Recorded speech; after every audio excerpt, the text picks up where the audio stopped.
Hello, and welcome to Ideas with Diana. This is a special episode because basically, I like to talk about current events, and especially with the advent of the hypersonic missile, the ORSync.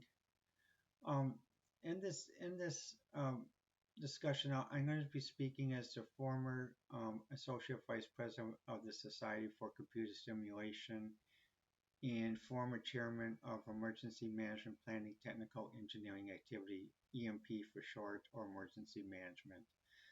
I held that role from 1992 to 1999 and was asked to step down actively in 1999 for another person who is deemed more politically savvy with access to the White House and other things during that time. I stepped down graciously and still continued in the public sector as a consultant and businesswoman, consulting and helping as I could. Um, Part of the thing is during 2005, I ran into issues where the health of my parents and the finances of our family were severely impacted. So in some ways, it was I could observe, but I had trouble interacting because I went through bouts of homelessness, and what my internet access was what I could get at Wendy's or McDonald's, or sometimes a library. But even the library, my internet access was filtered because certain types of chat groups or other things I couldn't access. Even when I did my studies at University of Phoenix, I had to use internet at McDonald's because the library internet access wouldn't allow the University of Phoenix to connect on. In other places, internet access was way too slow. Um, but my point is, in emergency management during that time, the Cold War had ended, and basically we were in a peace. We were in a peace dividend decade or peace. I'll call it a peace decade. Um, it was a very happy moment when a colleague from the Academy of Science in St. Petersburg contacted me about receiving issues of emergency management newsletter, and I was able to send them by email to St. Petersburg, and also to send the printed volume from Kenosha all the way over to St. Petersburg. At Kenosha, the postmaster wondered, said, "Well, we can get it as far as Germany, but we don't know if it's going to get there." So what I did is I sent the printed volume, and I sent a disc, and I sent an IBM PC disc because I thought that's the most common disc that'd be available at the time, 5 1/4 inch. And it did make it. And a friend of mine at the Academy of Science lab said, "Well, you're lucky because it's opened many times and just missed the staple going through the staple when it's restapled." And we had a joke about that. At the 95 conference, he and a delegation came to Phoenix and shared technology. They shared a new plane that was developed that could actually, it's like a 747 that could land on a field and on a runway, carry passengers, and it's very sturdy, but very they demonstrated a 12-hour flight. Now that's an example of a peaceful demonstration of technology. But what happens with this thing about well, I'm trying to think of a better word, but this European war that's going on involving the Ukraine and other people in Europe, and even with the Israeli war involving the genocide of the Palestinians, because it's moved past some people are concerned it's moved past terrorism and even into Lebanon as well, where the ICC has to get involved. We should be thinking about, when we think about technology, we should be thinking about peaceful uses. We shouldn't have to think about using for defensive uses, like with the hypersonic engine. Um, excuse me. With the hypersonic engine, I mean, I think about it as like, imagine if we could go to the moon 10 times faster than we can now. That'd mean it'd only take 3 hours to go to the moon. It'd be like flying from New York to Los Angeles, or I'll think of another flight like that though. And it'd be like on Fringe, daily flights to the moon, or 2001, daily flights to the moon like that though. And but the thing is, what happens though? Research and development technology with this thing about what's collapsed since the peace dividend decades. I'll say since 2008, um, has deteriorated, and it's not due to one side. It's a little bit due to different groups trying to. I just sometimes think sometimes different groups trying to get their bounty points in, and trying to and it's like basically, they play these video games like this, like, where they have these people, so AI soldiers running, and they shoot and everything else, and they want to get involved in a war so they can claim that they are in a war themselves. I mean, that's not the way to do peace. That's not the way to to work as a world government, work as a world body. I mean, and part of this is, my concerns is that with the European group and the Atlantic group. I mean, one time I was thinking early in the Ukraine contract of sending them a Doctor Who episode, basically, Legopolis, Warriors Gate, and Full Circle, and especially Full Circle, because Full Circle is an episode about where, they had a bureaucracy, and people had to keep fixing all these things and going full circle, full circle, and people say, "Oh God, don't you realize?" And what happens? The reason why I'm doing the full circle, because they needed to take the next step, which they didn't. They claimed they didn't know how to take, but they had all these system files. They said, "I am the side of Logan. I am the side of Smith. I am the side of John. I have all these system." It says, "Well, what about this system file?" They kept showing to Dr. Roman, and they said, "Well, please stop showing us the system file. Stop showing us the white papers, please." And then they found I went, and they said, "Okay, well, all right, this page is missing." So what they did is they set the controls until they could get to the page that's present in the manual. I said, "Well, well, doctor, can't you do it?" It says, "No, it's up to you to take the next step to decide to get out of this bad environment, start anew." And what happens? That's what we got to do. We got to start anew. I'm glad with Chancellor Scholz of Germany making a phone call to try to resolve this thing, and try to think of a way that we could do it. And and even I would think even like an old style SDS conference like we used to have in the 90s. But um, the problem is, with my health, I can't travel outside the United States, and with my health, it's also hard for me to travel even down to Chicago. I'd be happy to help in a conference, but an emissary would have to come to be seen, because I don't like talking over Zoom, because I'm concerned about all these news reports where people hacked and leaked Zoom stuff. I'd rather talk very old school, person to person, and then have the person, relay my information like that, though. Or even meetingly seen, at my apartment, coffee shop, like Barnes and Noble, or two hotels, 4-star hotels that I sure could hold, a secure and discreet meeting like that, though, like that. Because for me to go down to Chicago, I don't drive anymore, and the public transportation system in this area is horrible.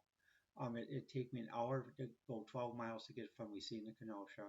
And then if I missed the train, I have to wait another 2 hours to catch the train, a 2-hour train to go to Chicago. And then basically take a taxi to go up to either the Swiss Hotel or the Drake Hotel, where those two venues have always been used for meetings and high level meetings in the past. Well, with this thing about, the your arsenic ultrasonic missile, I watched foreign news, and watch RT, and I saw different programs, like on space programs, interviews for the International Space Station, even science discussions about when this was developed, from the St. Petersburg science, um, discussion documentary, and the one in Vladivostok that's shown on RT. And even I listen to different news, Fox News, and even when they have the UN discussions, I listen to the UN discussions as well.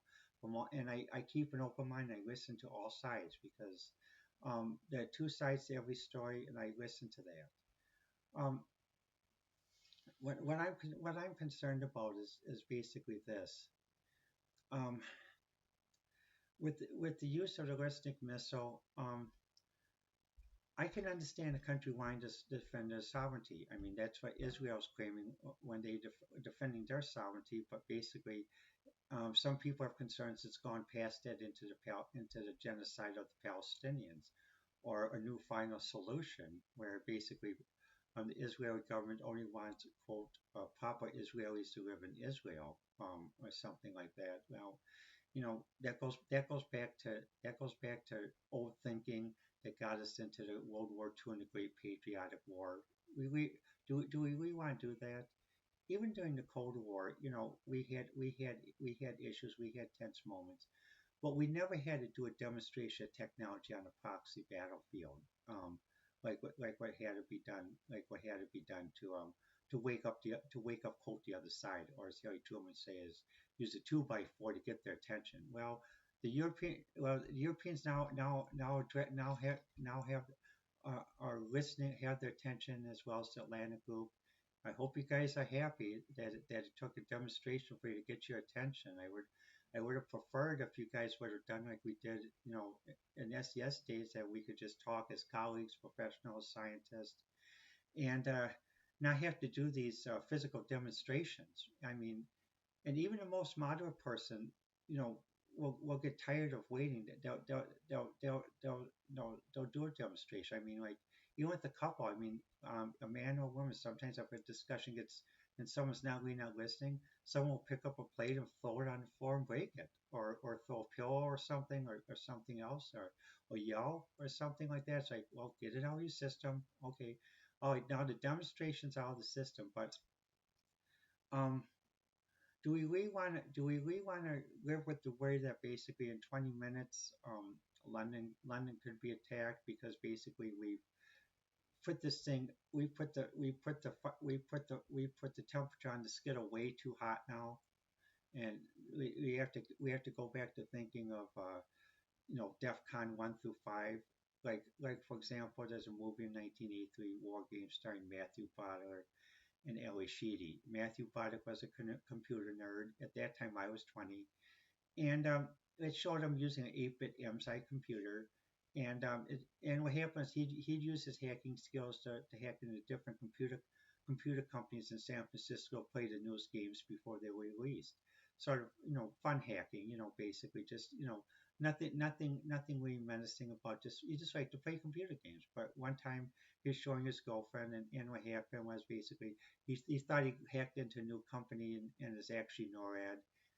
And prior to him hacking NORAD, they had an issue with what's called man in the loop decision making, and the idea then was to take out man in the loop decision making. So basically, you have at some point you have the computer take over. Well, he got this, this game looked pretty cool. It showed like he thought, well, okay, well, let's play global thermonuclear war. He says, well, I'll be the and and then he picked his targets, like the first target was Las Vegas, and this, but what happened was when he did this, it's triggered the computer to go into a certain mode in NORAD because they took out the man in the loop provision, and basically they went on high alert as a newscast, and then suddenly what happened was they traced where he what who actually was able to get in from the outside, and they traced his computer. His company said, well, just shut down the computer, just throw away the code and everything, and maybe it'll go away.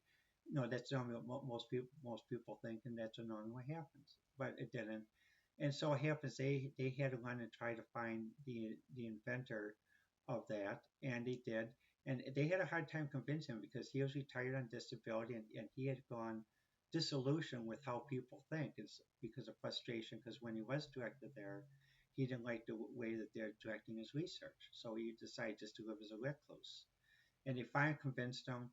And what happens by the time they got there, the computer was calculating the numbers. It's like a Keno game, it's calculating numbers, 6 and 9 numbers. It goes, well, it's up to 3, up to 5, up to 6, and then it shows the computer doing these simulations, like if you simulate from Pakistan, simulate from Iran, simulate, and well, what happened was it finally got the 9 numbers, and the president was on the line, and the general was saying, and the president says, well, what do we do? Should I open the football and launch? And finally, the inventor spoke up. He said, what you are seeing is a simulation. He says, well, I see. They have the subs off the East Coast. They have this and that. I said, no, you're seeing a simulation. Because he says, well, could you please explain this to me? And he said, well, he said, General, don't you think that that the Soviets would do exactly, would know what we would do if they did something, and they know what we would do if we did something. Yes. Well, how does that matter? Well, have we done anything provocative? No, but the things are, general. Um, don't you think the Soviets would try to call you and try to say, discuss this before actually doing and pulling out the footballs? Yes. Well, what you still, he says, well, this is no. I said, General, you're seeing a simulation and you're thinking like a machine. Stop thinking like a machine. Start thinking like a human. You know, if we did something, the Soviets would know exactly what they would do. If the Soviets did something, they know exactly what we do. And we both know that basically both options are horrible, and both options are not winnable. So stop thinking like machines. So the president's online says, "Well, General, what do we do?" He says, "Well, I feel this is a computer glitch. I'm authorizing we stand down." So what happens? They stand down, went down to DEFCON 1, but the computer was still trying to find a way to take automatic control. And so the one hacker who was there, he said, well, he's trying to get in, and it kept getting blocked out. And then he found again, said, well, tic tac toe. And the inventor said, oh, yeah, yeah, tic tac toe. He said, why? He says, well, because it teaches futility. And what happened, he tried playing it. And then someone tried to jump in again. Some political person tried to jump in and take control of the computer so that he could get the credit. And it coming and blocked out. Finally, he said, and the inventor convinced the general, said, let the kid play. But he said, how can I do this so it's not so slow? Well, he said, number of players to zero. Now, in the 70s and 80s, when we wrote computer games, we used to write computer games where the computer would play against each other. I wrote chess games, or golf games, or the various baseball games, simulation games. Same thing, number. So when it did, it first played tic tac toe, and it showed eventually tic tac toe is basically a feudal game, because the best state you can get is a stalemate. You can't get an advantage. Then it started converting this tic tac toe over to the nuclear simulators, where it's like a simulation from this place, this place, this place, and everyone's wondering what's going on. And finally, what happens? The screen goes, big computer screen, Norton goes blank, and then there's a message and a voice that says, "Greetings, Professor Falcon. The best move in this game is not to play." And like today, with these mid-range missiles and other stuff, the best move is not to play.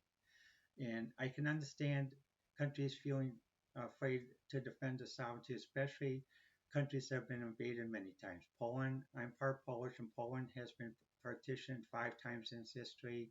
Germany has been partitioned. Austria, Russia's been invaded multiple times. That's why I think we need to establish a buffer zone again.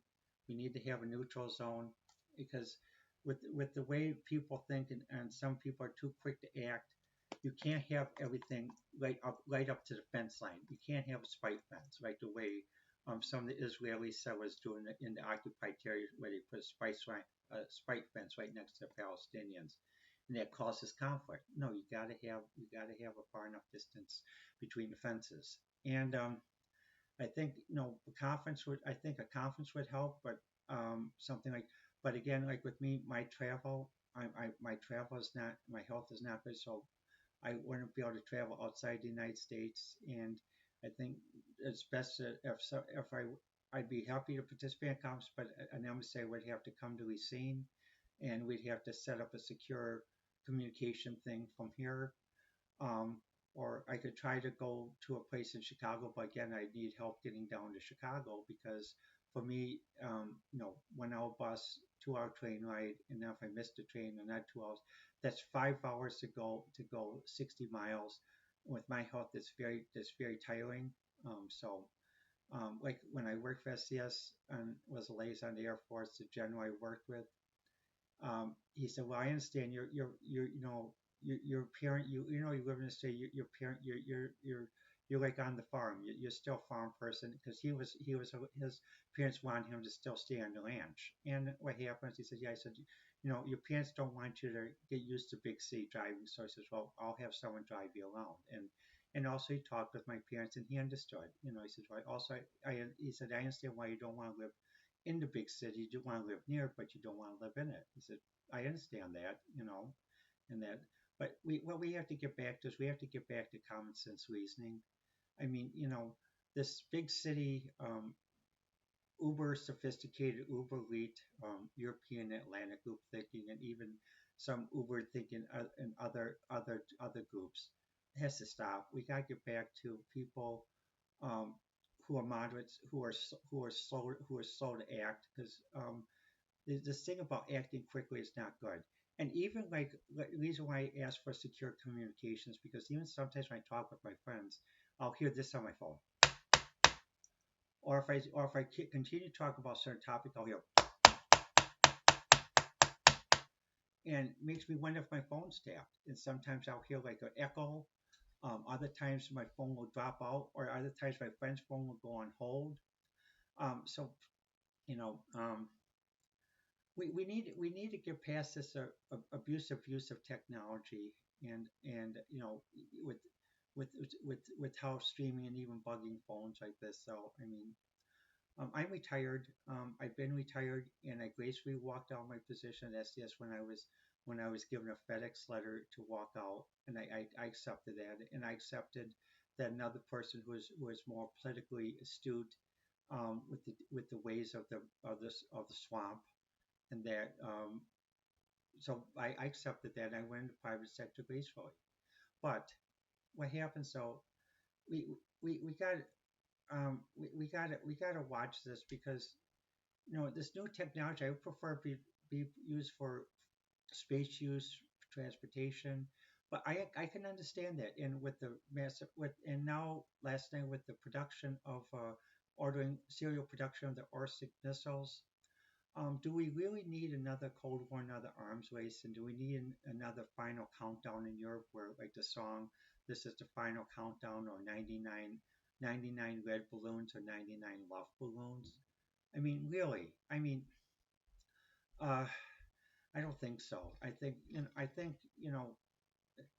we need to talk, and we need to get the political people out of the room. We get talking with scientists and the wise heads in the room, and that includes both men and women, as well as people that might have been born male, born female, those who are also maybe transgender, but not ones that are gonna do force their political ideology. Like the one time when President Biden had a group from LGBT and one person was transgender lifted their top on the White House lawn. No, that is we're supposed to be professionals, and even when I worked and when I was transitioning halftime, I was professional, because I remember it's important to keep the cohesion of the group, and the cohesion of those who are serving. And that even when I go to Great Lakes, I do that too. I dress modestly. I don't dress flashy, and I don't talk about LGBT or anything else.